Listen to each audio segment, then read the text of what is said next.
Chapter 1. The Crash Landing. John had seen his fair share of battles during his time as a war veteran. From the desolate trenches of Europe to the sweltering jungles of Southeast Asia, he had faced death countless times and emerged victorious. But nothing could have prepared him for the ordeal he was about to face. It all began with a routine flight mission gone horribly wrong. John was a skilled pilot, having honed his flying abilities during his time in the Air Force. But even the most seasoned aviator could not anticipate the mechanical failure that sent his plane hurtling towards the dense jungle below. With lightning-fast reflexes, John fought against the controls, desperately trying to regain stability as the ground rushed up to meet him. The forest canopy loomed closer and closer, each second feeling like an eternity as he braced for impact. The deafening roar of metal meeting earth filled John's ears as the plane slammed into the jungle with bone-jarring force. The impact sent shockwaves rippling through his body, every muscle screaming in protest as he fought to maintain consciousness. When John finally came to, he found himself amidst the wreckage of his once mighty aircraft.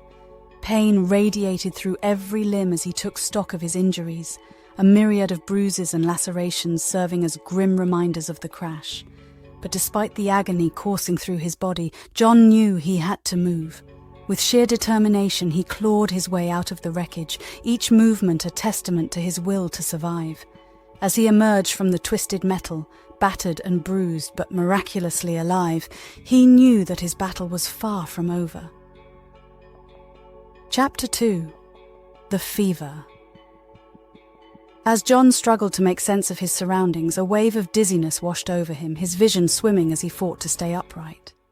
It was then that he felt the first twinges of fever creeping through his body, a relentless onslaught that threatened to claim his life. Delirious and disoriented, John stumbled through the jungle, his senses dulled by the fever raging within him.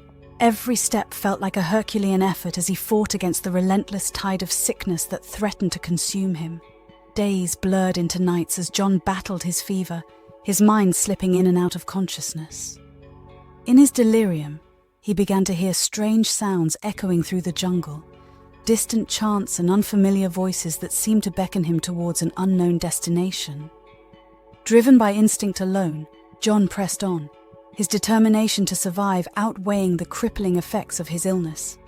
It was during one of these fever-induced delusions that he stumbled upon a native tribe dwelling deep within the heart of the jungle. Chapter 3. The Encounter.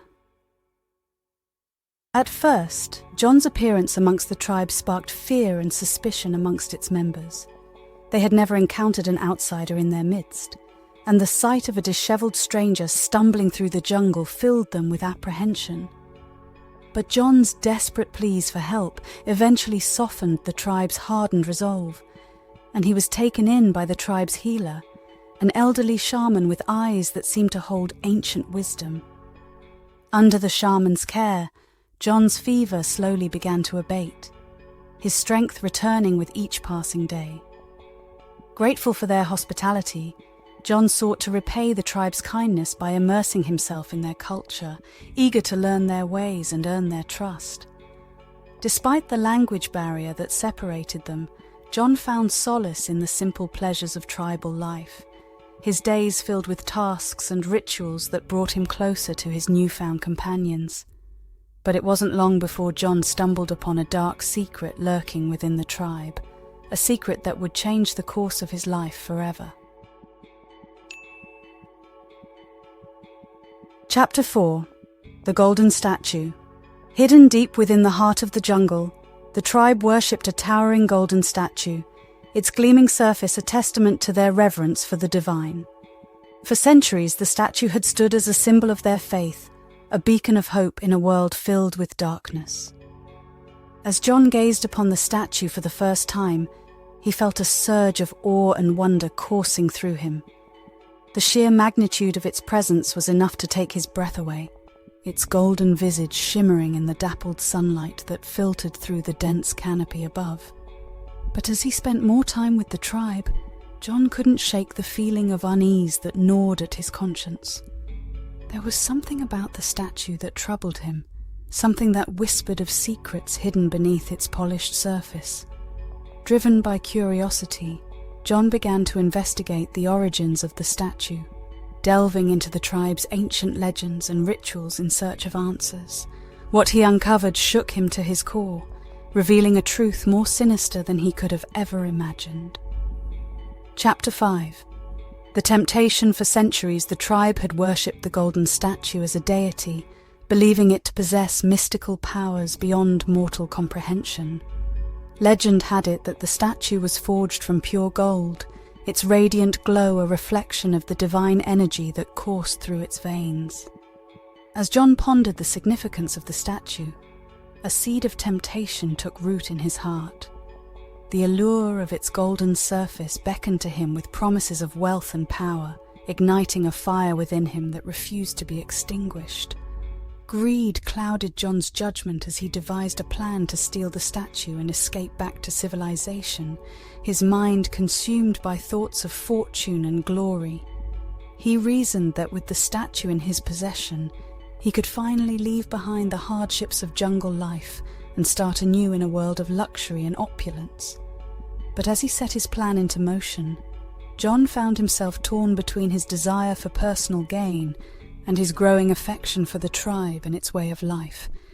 He couldn't ignore the bonds of friendship and camaraderie that had formed between them, nor could he shake the feeling of guilt that gnawed at his conscience.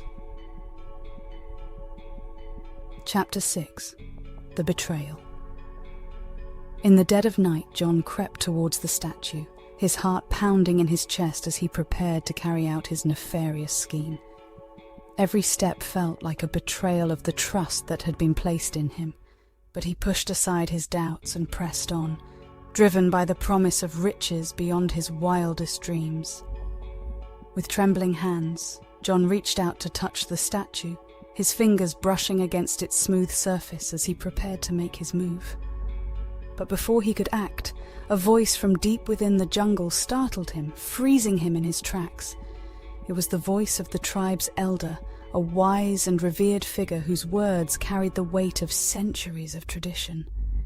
In a flash of realization, John understood that his actions had not gone unnoticed, and that he was about to face the consequences of his betrayal. With a sinking heart, John turned to face the elder, his guilt laid bare for all to see. He knew that he had let down the tribe, that he had squandered the trust that had been placed in him, and that there was no turning back from the path he had chosen. Chapter 7. The Punishment. As the tribe gathered around him, their eyes filled with disappointment and anger, John braced himself for the punishment that awaited him. He had no illusions about what was to come, no hopes of redemption or forgiveness. With solemn determination, the tribe's elders pronounced judgment upon John, declaring him to be an outcast. Chapter 8. Letting Go.